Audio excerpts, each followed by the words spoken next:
Gre v tem trenutku Slovenija z 10 igralci in prosti strel Sloveniji. Kdo bo streljal? Ali Pavlović ali Zahović? Zahović in gol! 1:1! 1:1! Strelec pa Zlatko Zahović.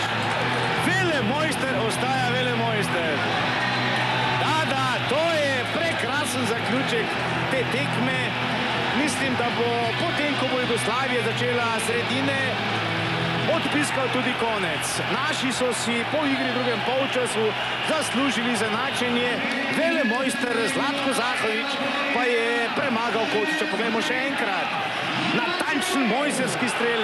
Že pri prvem njegovem poizkusu sem imel občutek, da če bi žoga šla čez zid, da bi Kotić moral po žogo v svojo mrežo.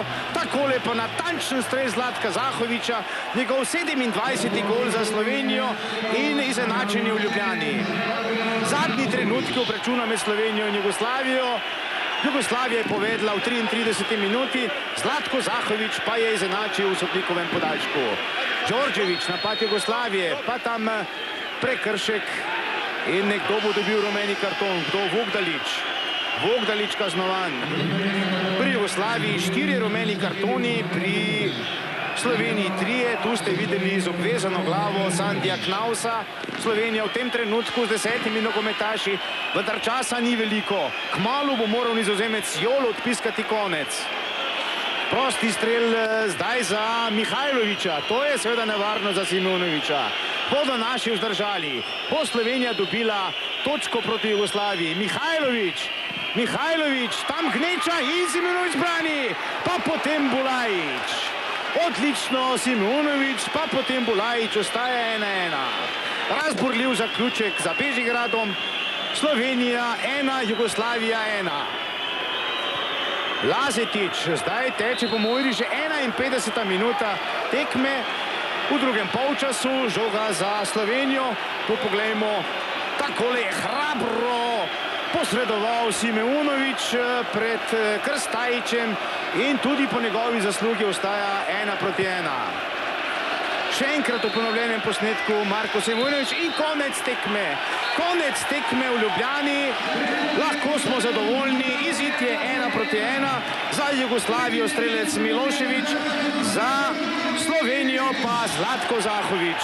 Lahko bi rekel kar pravičen remi. Jugoslavija po 3 nastopih 5 točk, Slovenija po 5 nastopih 7 točk in tako naši kot Jugoslavani seveda še vedno ostajajo v igri tudi za prvo mesto v skupini 1 evropskih kvalifikacij. Besedo pa predajam kolegu Jerkoviću. Pred mikrofon bo povabil strelca Zlatka Zahovića. Izvoli. Samo trenutek, Zlatko je tukaj ob Sandiju Knausu, ki se ne počuti prav dobro. Sandi ima kar nekaj težav. Na tilniku ima kar precejšno rano, kri globoko teče. Zato je morda najbolje, da v tem trenutku končamo ta neposredni prenos, kajti vsaj tole javljanje ob igrišču, kajti Sandi Knaus je tisti, ki nujno potrebuje zdravniško pomoč. Dobro, treba je pomagati Knausu, medtem mi spremljamo odločitev oziroma končni izid, ki ga je postavil Zlatko Zahović, mojsterski strel Zahovića in tekma med Slovenijo in Jugoslavijo se končala z izidom 1:1. Švicari so visoko zmagali.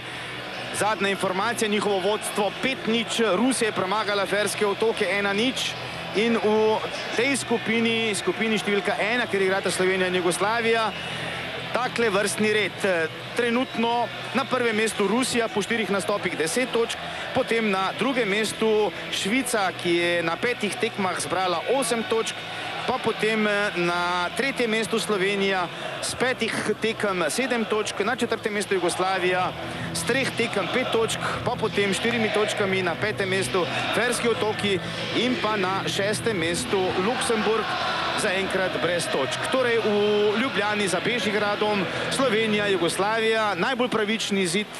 Dobra igra obeh reprezentanc v drugem polčasu, bolj taktična igra v prvem delu, končni izid pa 1:1.